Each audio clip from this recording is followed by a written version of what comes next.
Brigitte Macron, née Brigitte Marie-Claude Trogneux, le 13 avril 1953 à Amiens, est la première dame de France depuis 2017, année où son mari, Emmanuel Macron, est devenu président de la République.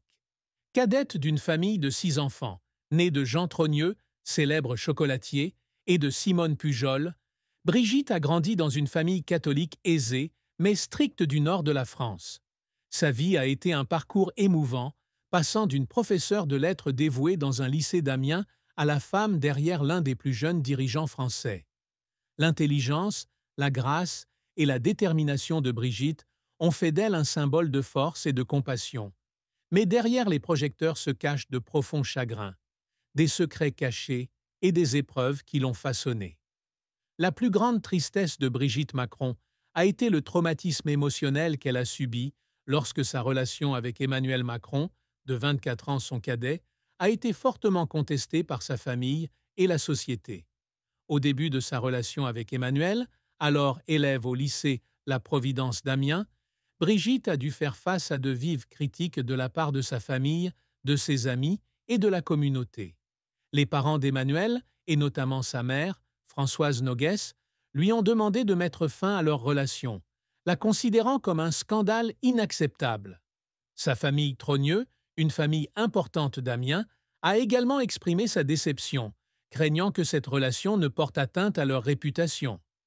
Brigitte a confié lors d'une interview qu'il y avait des nuits où elle était assise seule dans sa chambre, en pleurs, se sentant isolée et jugée, comme si son amour était un péché impardonnable. Cette douleur était encore aggravée par les commentaires publics virulents qu'elle subissait, allant du traitement de vieille maîtresse aux remarques acerbes sur son apparence et son âge. Tout aussi profond fut le sacrifice qu'elle a dû faire en quittant son premier mariage avec André-Louis Auzière pour vivre son amour pour Emmanuel.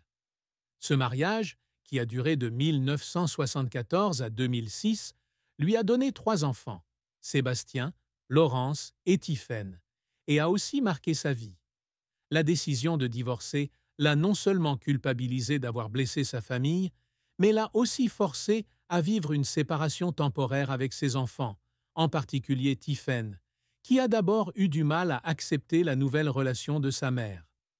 Brigitte a raconté qu'il y avait des moments où elle regardait de vieilles photos de famille et pleurait, se demandant si elle méritait son nouveau bonheur.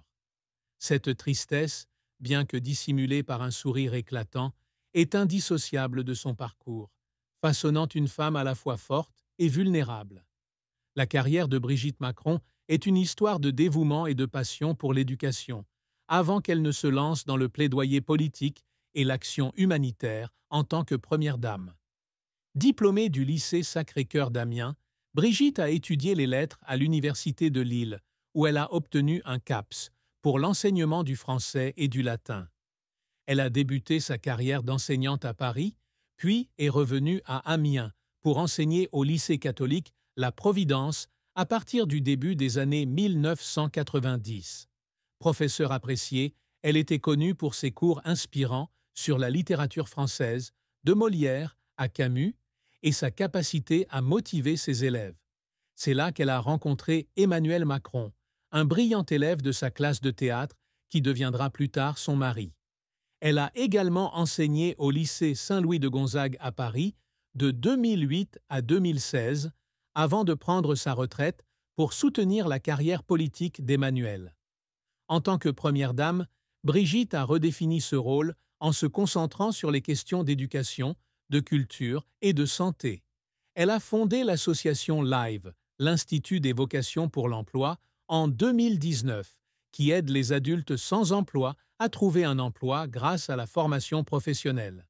Elle est également ambassadrice d'organisations telles que les Hôpitaux de Paris Hôpitaux de France et l'opération Pièce jaune, collectant des millions d'euros pour les enfants hospitalisés. Elle est active dans les événements diplomatiques, accueillant des dirigeants mondiaux comme Donald Trump et Volodymyr Zelensky, et promouvant la culture française à travers la mode et l'art.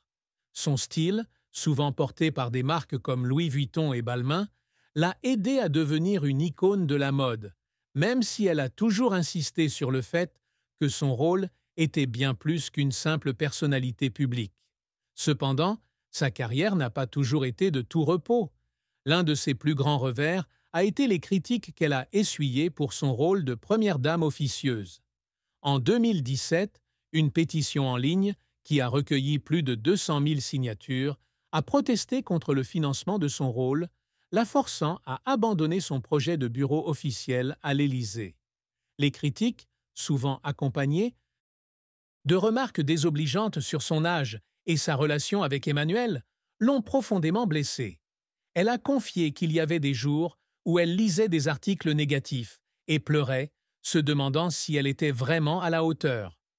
Un autre revers fut lorsque certaines de ses initiatives, comme la réforme de l'éducation, furent éclipsées par des manifestations comme celle des Gilets jaunes, la laissant impuissante à faire adopter les changements auxquels elle croyait. Ce qui a fait pleurer Brigitte, ce ne sont pas seulement les revers, mais les sacrifices qu'elle a consentis pour soutenir Emmanuel. Lorsqu'il a décidé de fonder le parti En Marche. En 2016, Brigitte a abandonné sa carrière d'enseignante pour l'accompagner en campagne.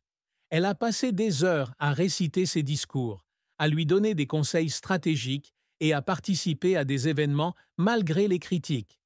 Un jour, après une campagne épuisante, elle s'est assise dans sa voiture et a pleuré, épuisée, avant de se relever pour continuer à soutenir son mari. Un autre moment fut la réception d'une lettre d'un ancien élève la remerciant pour les leçons qui avaient changé leur vie. En lisant cette lettre, elle s'est sentie bouleversée en se remémorant les jours où elle était sur le podium et en même temps, elle s'est sentie fière d'avoir laissé un héritage dans le domaine de l'éducation. La fin tragique de la vie de Brigitte Macron pourrait être envisagée comme une période de crise psychologique en 2024, marquée par des rumeurs sur sa vie privée et la pression de son rôle de première dame. Après qu'un article de tabloïd a répandu de fausses rumeurs sur sa relation avec Emmanuel Macron, notamment des accusations infondées sur sa sexualité, Brigitte a sombré dans la solitude et une profonde blessure. Ces rumeurs ont non seulement terni sa réputation, mais lui ont également donné le sentiment d'avoir été trahi par le public, malgré ses années de dévouement pour le pays. Elle s'est retirée des événements publics pendant des mois, vivant dans son propre appartement à Paris et évitant les médias. Durant cette période, elle se promenait souvent le long de la Seine, regardant les vagues déferler et pensant à ce qu'elle avait perdu, son intimité, le respect, et même une partie de sa foi en l'humanité. Cette période, bien qu'elle n'ait pas été une mort physique, a été une fin tragique pour une femme qui avait passé sa vie à se forger une image forte et bienveillante. L'amour et le mariage ont été un chapitre tumultueux de la vie de Brigitte Macron. En 1974, à l'âge de 21 ans, elle épouse André-Louis Auzière, employé de banque à Amiens. De ce mariage naissent 3 enfants. Sébastien, né en 1975, Laurence, née en 1977, et Tiphaine, née en 1984, et une vie stable d'épouse et d'enseignante. Cependant, leur mariage commence à se dégrader lorsqu'elle rencontre Emmanuel Macron en 1993, alors qu'il est alors élève de théâtre à l'âge de 15 ans. Leur relation, née d'une admiration prof-élève, se transforme progressivement en amour à mesure qu'Emmanuel grandit. En 2006, Brigitte divorce d'André-Louis pour épouser officiellement Emmanuel, une décision qui lui vaut de vives critiques de la part de sa famille et de la société. Elle confie un jour avoir pleuré certaines nuits en pensant au tort qu'elle a causé à ses enfants, en particulier à Tiphaine, initialement opposée à leur relation.